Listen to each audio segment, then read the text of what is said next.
विद्यार्थी मित्रों नमस्ते। आज आपने धोरण 7 विषय सामाजिक विज्ञान यूनिट नंबर 9 पृथ्वी आंतरिक रचना अने भूमि स्वरूपों। विद्यार्थी मित्रों आ एकम में आपने पृथ्वी आंतरिक रचना अने भूमि स्वरूपों निर्माण कई रीते थाय छे एना विषे परिचय मेळववानो छे। तो आपने एकमनी शरूआत करिए। આપણે બધા જાણીએ છીએ કે બ્રહ્માંડમાં અનેક ગ્રહો તારાઓનું અસ્તિત્વ છે। એમાં જે સૂર્યમંડળ છે તો કે સૂર્યમંડળ એના જે સભ્યો ગ્રહો છે એમાં આપણે જોઈએ તો મંગળ, બુધ, ગુરુ, શુક્ર, શનિ, યુરેનસ, નેપચ્યુન વગેરે ગ્રહો અને એમાં પૃથ્વી જે ગ્રહ છે તો કે આ બધા ગ્રહોનો સમાવેશ થાય છે। પરંતુ બધા ગ્રહોમાં ફક્ત પૃથ્વી એકલો જ એવો ગ્રહ છે જ્યાં માનવ જીવન શક્ય છે, અનુકૂળ તાપમાન શક્ય છે, સજીવોને જીવવા માટે અનુકૂળ સ્થળ જગ્યા છે પૃથ્વી। બરાબર। તો કે પૃથ્વી આપણા સજીવ સૃષ્ટિ જેના પર નિર્ભર છે તો કે એ ગ્રહ મહત્ત્વનો છે। અન્ય અવકાશી પિંડોની જેમ પૃથ્વીનો આકાર પણ ગોળાકાર છે। બરાબર।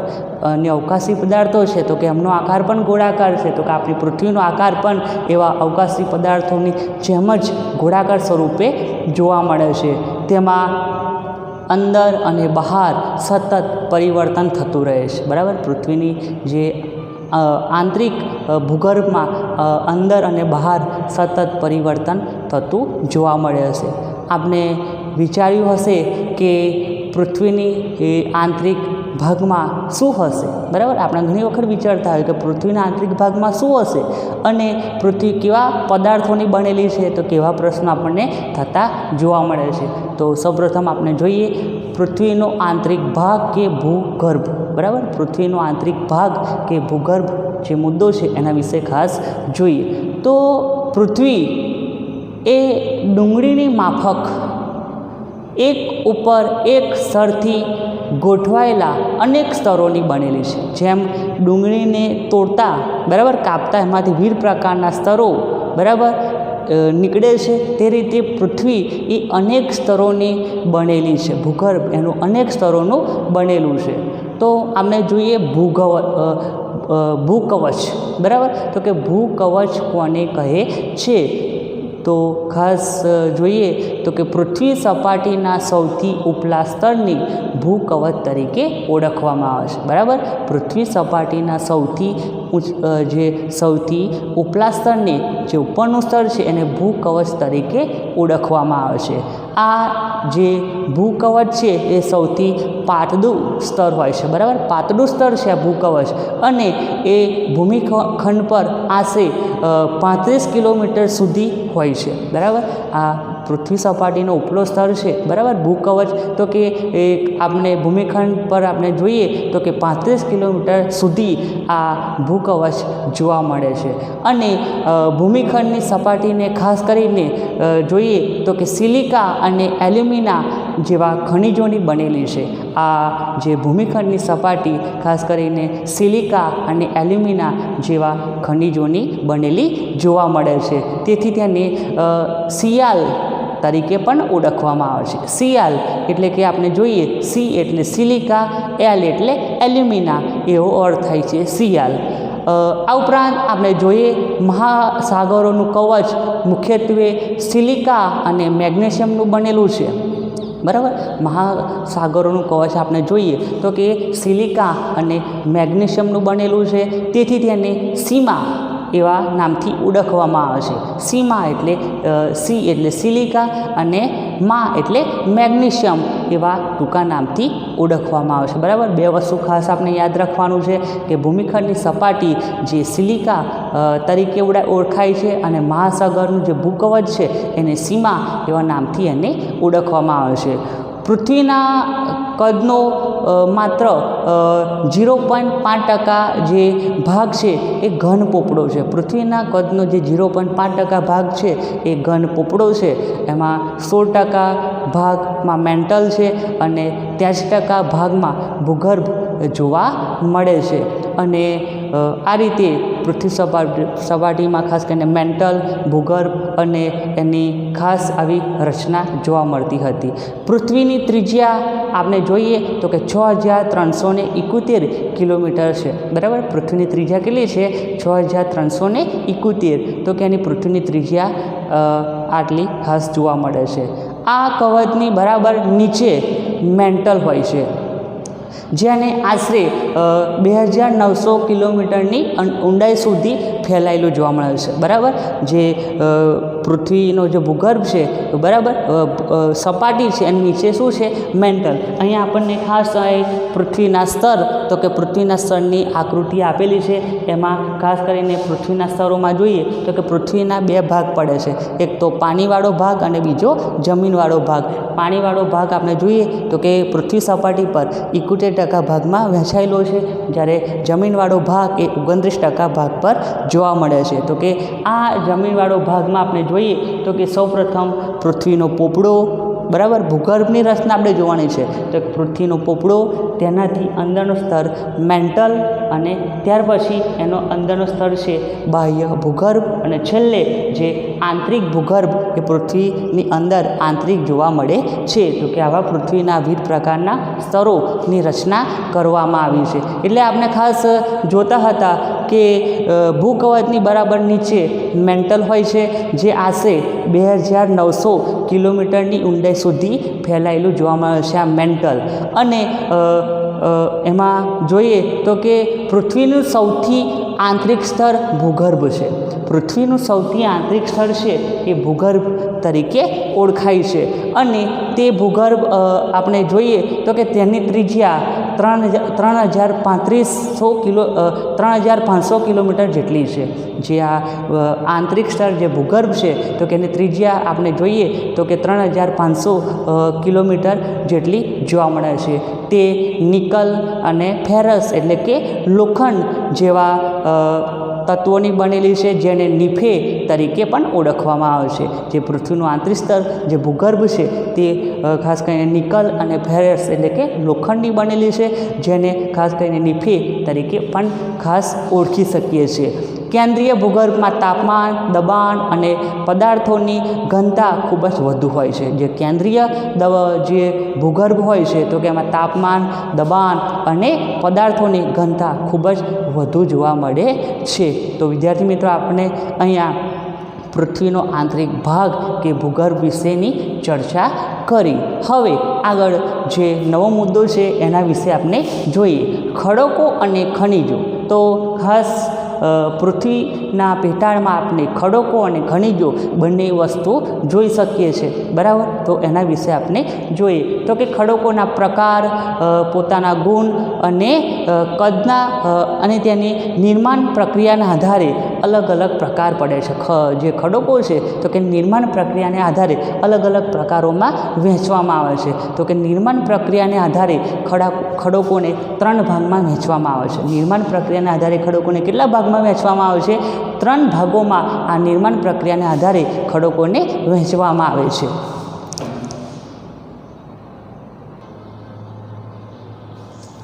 નિર્માણ પ્રક્રિયાને આધારે આપણે જોઈએ તો ખડકોનો પહેલો પ્રકાર છે અગ્નિકૃત ખડકો. બરાબર, તો અગ્નિકૃત ખડકો જેને ઇગ્નિયસ તરીકે પણ ઓળખવામાં આવે છે. તો કે પૃથ્વીના પેટાળમાં અગ્નિકૃત ખડકોનું નિર્માણ પણ થતું જોવા મળે છે. તો જોઈએ અગ્નિકૃત ખડક. ગરમ મેઘમાં ઠંડો થઈ નક્કર થઈ જાય છે. આ પ્રકારે બનેલા ખડકને અગ્નિકૃત ખડક તરીકે ઓળખવામાં આવે છે. અગ્નિકૃત ખડક કોને કહે છે? તો એની ખાસ વ્યાખ્યા જોઈએ. ગરમ મેઘમાં ઠંડો થઈ નક્કર થઈ જાય છે. આ પ્રકારે બનેલા ખડકને અગ્નિકૃત ખડક તરીકે ઓળખવામાં આવે છે. બરાબર, જે મેગ્મા છે, પૃથ્વીના જે ભૂગર્ભમાં મેગ્મા રહેલો છે, ગરમ જે પદાર્થ છે એ મેગ્મા ઠંડો થઈ જાય છે અને પોતે કઠણ બની જાય છે, નક્કર થઈ જાય છે. બરાબર. તો કે આ પ્રકારે બનેલા ખડકોને અગ્નિકૃત ખડકો તરીકે ઓળખવામાં આવે છે. અગ્નિકૃત ખડકોના બે પ્રકાર છે, બરાબર. અગ્નિકૃત ખડકોના કેટલા પ્રકાર જોવા મળે છે? બે. એક આંતરિક ખડક અને બીજું બાહ્ય ખડક, બરાબર. ખાસ યાદ રાખજો, અગ્નિકૃત ખડકોના પ્રકાર બે. એક આંતરિક ખડક અને બાહ્ય ખડક. તો બંને વિશે ખાસ જોઈશું. અહીંયા કેટલાક શબ્દો આપેલા છે, તો કે શબ્દો ખાસ પુસ્તકમાં પણ છે. તો કે ઇગ્નિયસ, જેને આપણે એ લેટિન શબ્દ છે અને એ ઇગ્નસ પરથી ઉતરી આવ્યો હતો અને એનો અર્થ શું થાય છે? અગ્નિ. ત્યાર પછી બીજો શબ્દ છે સેડિમેન્ટરી, જે શબ્દ છે તો કે લેટિન ભાષાનો શબ્દ છે, જે સેડિમેન્ટમ પરથી ઉતરી આવ્યો છે અને તેનો અર્થ થાય છે સ્થિર. જ્યારે આપણે જોઈએ મેટામોર્ફિક જે શબ્દ છે તો કે ગ્રીક શબ્દ છે મેટામોર્ફિક, જે શબ્દ પરથી ઉતરી આવ્યો હતો અને એનો અર્થ થાય છે સ્વરૂપમાં બદલાવ. તો કે આવા શબ્દો ખાસ લેટિન ભાષામાં અને ગ્રીક ભાષાઓમાં આપણને જોવા મળતા હોય છે. આગની જેમ લાલચોળ પ્રવાહી મેગ્મા એ લાવા છે જે પૃથ્વીના આંતરિક ભાગમાંથી નીકળી સપાટી પર પથરાય છે. વિદ્યાર્થી મિત્રો, આપણે ખાસ જોઈએ કે પૃથ્વીની અંદર ભૂગર્ભમાં જે લાલચોળ ધગધગતો અગ્નિ સ્વરૂપે જે મેગ્મા લાવા છે, જે પૃથ્વીના આંતરિક ભાગમાંથી નીકળી, એટલે કે પૃથ્વીના અંદરના ભાગમાંથી નીકળી સપાટી પર પથરાય છે, બરાબર. જ્યારે જ્વાળામુખીનું પ્રસ્ફોટન થાય છે, બરાબર, જ્વાળામુખી ફાટે છે, ત્યારે એ લાવા જે બહાર આવે છે અને એ પથરાતો જોવા મળે છે. જ્યારે પ્રવાહી લાવા પૃથ્વીની સપાટી પર આવે છે, તે ઝડપથી ઠંડો થઈને નક્કર બની જાય છે. પ્રવાહી મેગ્મા, બરાબર, લાવા બહાર આવે છે અને પૃથ્વીની સપાટી પર આવે છે, તે ઝડપથી ઠંડો થઈને નક્કર બની જાય છે. ભૂકવચ પર જોવા મળતા આવા ખડકોને બાહ્ય અગ્નિકૃત ખડકો કહે છે. એટલે કે ભૂમિ સપાટી પર જોવા મળતા આવા ખડકોને બાહ્ય અગ્નિકૃત ખડક તરીકે ઓળખવામાં આવે છે, બરાબર. અને બાહ્ય અગ્નિકૃત ખડકોમાં રૂપાંતર થાય છે, જે લાવા બહાર પથરાય છે તે, બરાબર. એ રીતે આપણે હવે આગળ જોઈએ. તેની સંરચના ગોઠવણ ખૂબ જ નાની દાણાદાર સ્વરૂપની હોય છે. ઉદાહરણ તરીકે બેસાલ્ટ એ ખાસ કરીને બાહ્ય અગ્નિકૃત ખડકનું ઉદાહરણ જોવા મળે છે, બેસાલ્ટ. અને એ ખાસ કરીને જોઈએ તો કે પ્રવાહી મેગ્મા ક્યારેક ભૂકવચની અંદર ઊંડાઈએ જે ઠરી જાય છે, બરાબર. તો કે આ પ્રકારે બનેલા નક્કર ખડકોને આંતરિક અગ્નિકૃત ખડક તરીકે ઓળખવામાં આવે છે. જ્યારે પ્રવાહી મેગ્મા ક્યારેક ભૂકવચની અંદર ઊંડાઈએ ઠરી જાય છે, તો કે આ પ્રકારે બનેલા નક્કર ખડકોને આંતરિક અગ્નિકૃત ખડક તરીકે ઓળખવામાં આવે છે. ધીરે ધીરે લાવા ઠરવાને કારણે એ મોટા દાનાનું સ્વરૂપ ધારણ કરે છે અને એનો ગ્રેનાઇટ, તો કે એ આંતરિક અગ્નિકૃત ખડકનું ઉદાહરણ જોવા મળે છે. ગ્રેનાઇટ, તો કે ગ્રેનાઇટ જે છે તો કે ખડકોનું એક મહત્ત્વનું ઉદાહરણ છે, આંતરિક અગ્નિકૃત ખડકોનું. અને એનો ઉપયોગ, ગ્રેનાઇટનો ઉપયોગ આપણે જોઈએ તો કે ઘંટીમાં અનાજના દાણા તેમજ મસાલાને પીસવા માટે જે પથ્થરનો ઉપયોગ થાય છે, મોટાભાગે થાય છે, એ ગ્રેનાઇટ પથ્થરનો ઉપયોગ થતો જોવા મળે છે, બરાબર. પીસવા માટે એનો ઉપયોગ ખાસ થતો જોવા મળે છે. બીજો પ્રકાર છે જડકૃત જે ખડક, બરાબર, જેને પ્રસ્તર ખડક તરીકે પણ ઓળખવામાં આવે છે, બરાબર.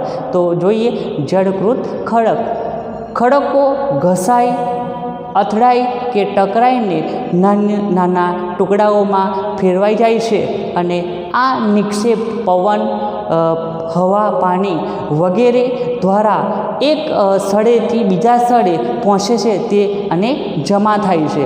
આવા નિક્ષેપિત ખડક દબાઈ અને નક્કર બની ખડકના સ્તર બનાવે છે. તો કે આ પ્રકારના ખડકોને પ્રસ્તર ખડક તરીકે ઓળખવામાં આવે છે. જો પ્રસ્તર ખડકોનું નિર્માણ કઈ રીતે થાય છે, તો કે ખડકો ઘસાઈ જાય છે, બરાબર. ખડકો ઘસાય છે, અથડાય છે અને ટકરાઈને નાના ટુકડાઓમાં વિભાજિત થયેલા જોવા મળે છે.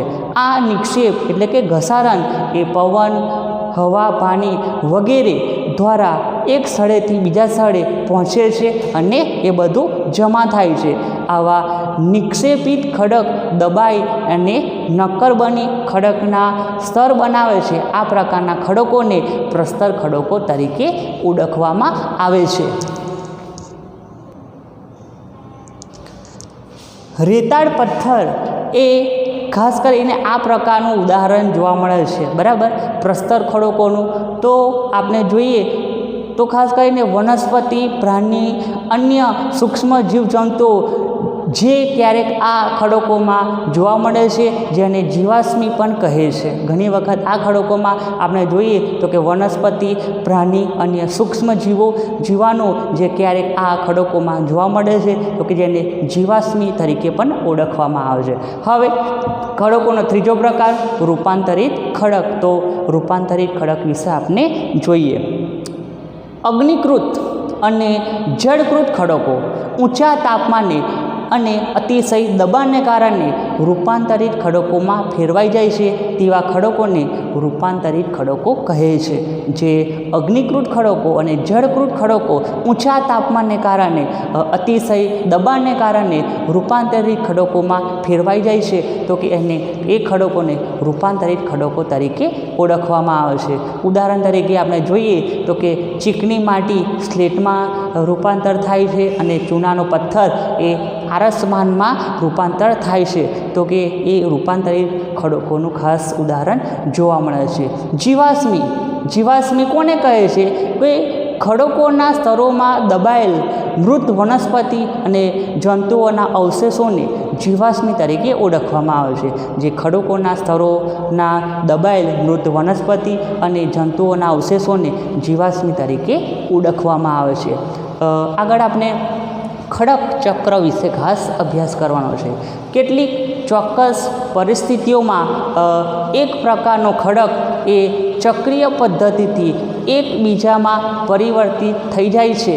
એક ખડકમાંથી બીજા ખડકમાં પરિવર્તન થવાની આ પ્રક્રિયાને ખડક ચક્ર તરીકે ઓળખવામાં આવે છે. ખડક બનવાનું ચક્ર કેવું ચાલે છે? રોજિંદુ ચક્ર જેમ ફરે છે તેમ ખડક નિર્માણની પ્રક્રિયા જોવા મળે છે. કેટલીક ચોક્કસ પરિસ્થિતિઓમાં એક પ્રકારના ખડક ચક્રીય પદ્ધતિથી એકબીજામાં પરિવર્તિત થઈ જાય છે. એક ખડકમાંથી બીજા ખડકોમાં પરિવર્તન થવાની આ પ્રક્રિયાને ખડક ચક્ર તરીકે ઓળખવામાં આવે છે. આપણે જે બધા જાણીએ છીએ કે પ્રવાહી મેગ્મા એ ઠંડો થઈને નક્કર અગ્નિકૃત જે ખડક બની જાય છે, બરાબર. આ જે પ્રવાહી મેગ્મા છે તો કે એ ઠંડો થઈને નક્કર અગ્નિકૃત ખડકમાં રૂપાંતરિત થઈ જાય છે. પ્રવાહી મેગ્મા એ ખાસ કરીને નક્કર જે અગ્નિકૃત ખડક છે તો કે અગ્નિકૃત ખડકમાં રૂપાંતરિત થાય છે. આ અગ્નિકૃત ખડકો એ નાના નાના ટુકડાઓમાં એક સ્થળેથી બીજા સ્થળે સ્થળાંતરિત થઈ એ પ્રસ્તર ખડકોમાં નિર્માણ કરે છે, બરાબર. આ જે અગ્નિકૃત ખડક બને છે તો કે નાના નાના ટુકડાઓમાં એક સ્થળેથી બીજા સ્થળે સ્થળાંતર થઈ પ્રસ્તર ખડકોનું નિર્માણ કરે છે. અને તાપમાન અને દબાણને કારણે આ અગ્નિકૃત અને પ્રસ્તર ખડક રૂપાંતરિત ખડકમાં બદલાય છે. આ તાપમાન અને દબાણને કારણે આ જે અગ્નિકૃત અને જે પ્રસ્તર ખડક છે એ પરિવર્તન પામીને એ રૂપાંતરિત ખડકોમાં રૂપાંતરમાં ફેરફાર આવે છે. અતિશય તાપમાન અને દબાણને કારણે રૂપાંતરિત ખડક પુનઃ પીગળી પ્રવાહી મેગ્મા બની જાય છે, બરાબર. અતિશય તાપમાન અને દબાણને કારણે સ્થળાંતરિત જે ખડક છે પુનઃ પીગળી પ્રવાહી મેગ્મામાં રૂપાંતરિત થાય છે. આવા પ્રવાહી મેગ્મા ફરી ઠંડો થઈને નક્કર ખડકોમાં રૂપાંતરિત થાય છે. જે પ્રવાહી મેગ્મા એ ઠંડો થઈ જાય છે અને નક્કર ખડકોમાં ફેરવાતો જોવા મળે છે.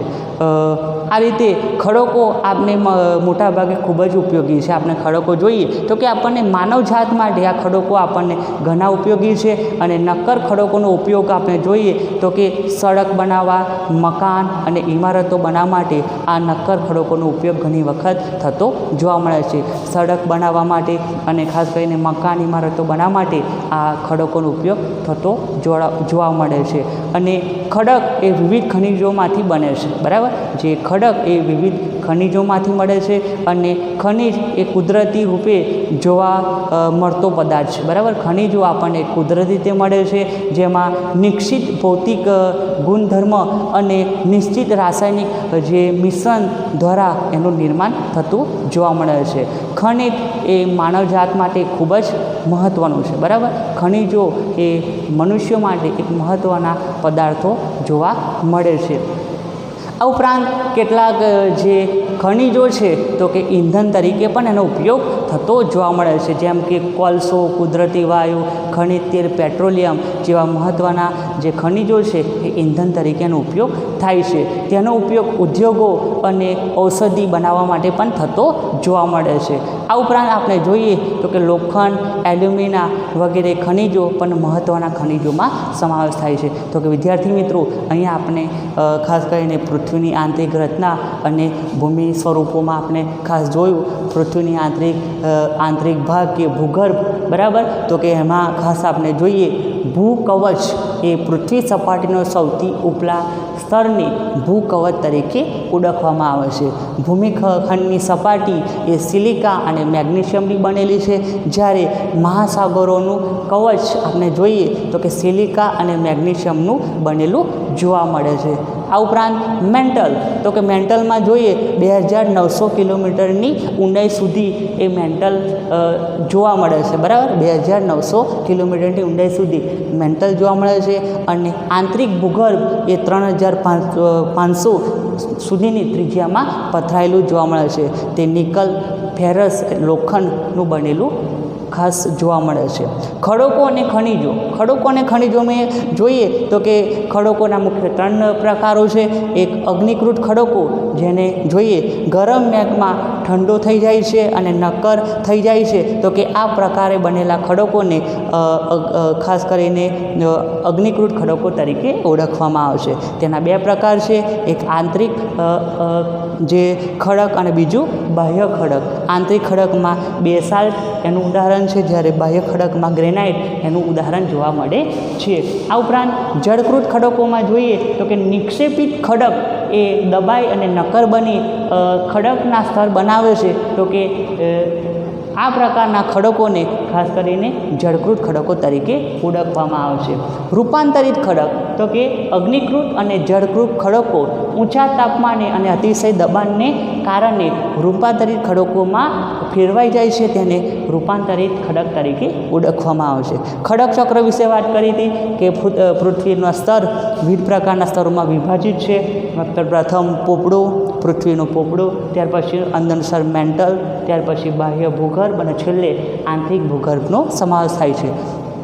તો વિદ્યાર્થી મિત્રો, આ એકમના આપણે આ મુદ્દાઓ વિશે જોયું, તમને સમજ પડી હશે, બરાબર. મને શાંતિથી સાંભળ્યો એ બદલ તમારો ખૂબ ખૂબ આભાર. Thank you.